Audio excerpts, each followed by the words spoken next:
Here's the thing. Starbucks sells crack. They sell a legalized drug that people cannot get enough of, right? Starbucks has convinced the world that they got the best crack. They got the blue crack, or the blue meth, for the Breaking Bag. They've got the blue meth.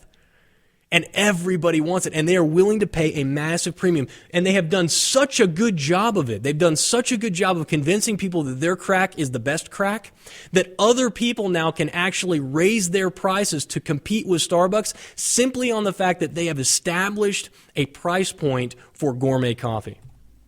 And I was thinking about this, and I was looking at the chart, and I thought, if someone's looking to invest or looking to trade on Starbucks, what is the best way to do it?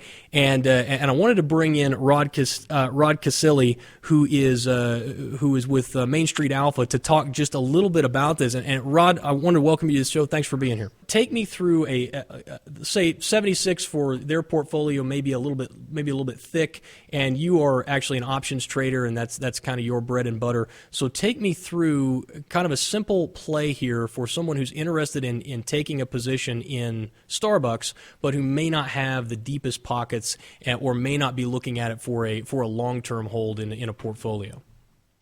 Yeah, thanks, Jason. So this morning, we're not going to go into a lot of different option theory. The thing about options that I love is they're true to their name. There are so many options for ways in which you can express bullish and bearish and neutral opinions on stocks, and you can do so with a lot less money and define risks. So today, rather than going into what's a put, what's a call, we're just going to talk about a bullish bet, which is expressed via calls. And we're going to do more of a stock replacement strategy. Okay, again, there are many different ways that we could construct something like this. But Jason, what I'd like to look at, if you have an option chain or something there, is we're just going to go out to maybe October. This is going to give us a lot of time. All right. And what we're going to do out in October, the whole goal here, folks, is to how do we get long Starbucks? Let's just say something simple like 100 shares. And in the options world, 100 shares is one contract. Each contract represents 100 shares. So how do we buy Starbucks for maybe like 17 bucks today instead of $76? And the way we do that is we go in and we buy what's called a deep in the money call. So if we could look at, Jason, something like the October 18, I'm just looking at the 60s. Okay. The October 18 60 calls. Okay. So without getting too much into the Greeks, and as we continue on the show and we talk about option, I'd love to talk a little bit about Greeks because they are important.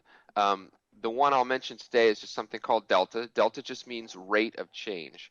So essentially what that says is when I buy this option, by the way, folks, if you're not familiar with options, you can think of it this way. If gas is $4 a gallon today in March, and I think it's going to be $5 a gallon in October, I could buy an option to buy it all day long at $4. And if I'm right and gas prices go up to $5 and I have the right to buy it at $4, I've made $1. So that's the same way options essentially work if we're going to make a bullish bet on the calls. So getting back to the October 18, 60 calls for Starbucks, the 60s today would cost you $17. Okay, $17 on 100 shares is 1,700 bucks.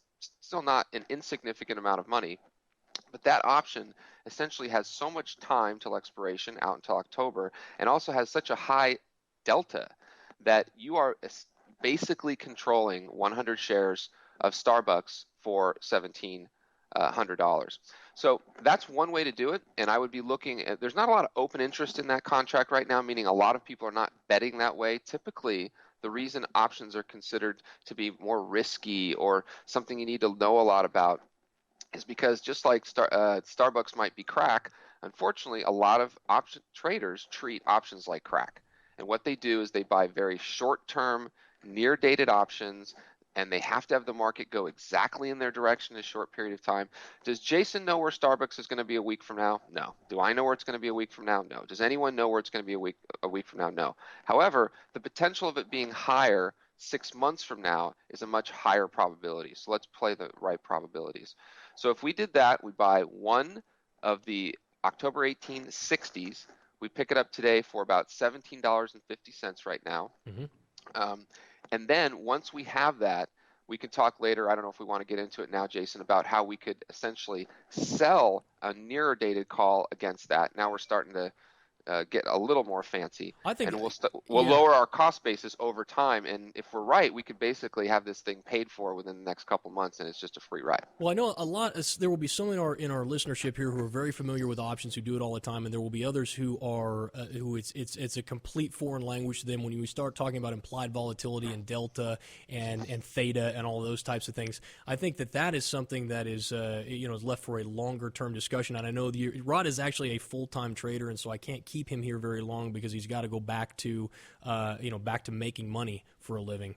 But right now as I'm talking to you, I'm staring at 8 future screens and talk about crack. It's hard not to touch the button. Right, Yeah. exactly. So, but I wanted to. This is so basically what the option is. So, and I think you're absolutely dead on. I think a lot of people pick very near-term options as a trader, and they discount the idea that, hey, if they grab something a little further out, and they think that the market is going to go up, they have the ability to control a massive amount of stock for a relatively limited price, or the ability to purchase for a rather limited price.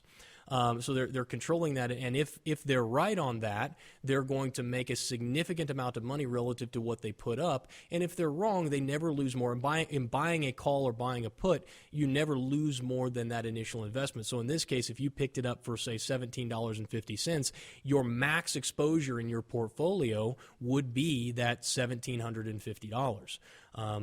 But you're going to control. I mean, it's at $76 a share.